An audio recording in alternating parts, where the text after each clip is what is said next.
کاری از مهدی عبدی.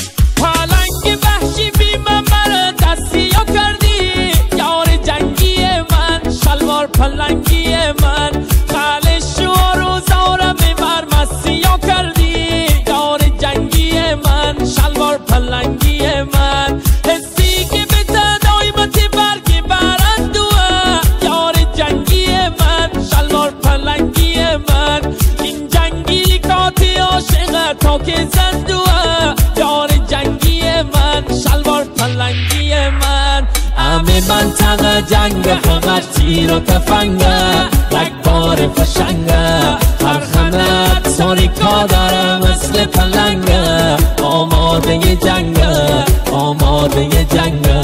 همه منطقه جنگ همش تیر و تفنگه، رگبار فشنگه، هر خمت تاریکا داره مثل پلنگه، آماده جنگه آماده جنگه. پخش در کانال رسمی استریو مهتاب.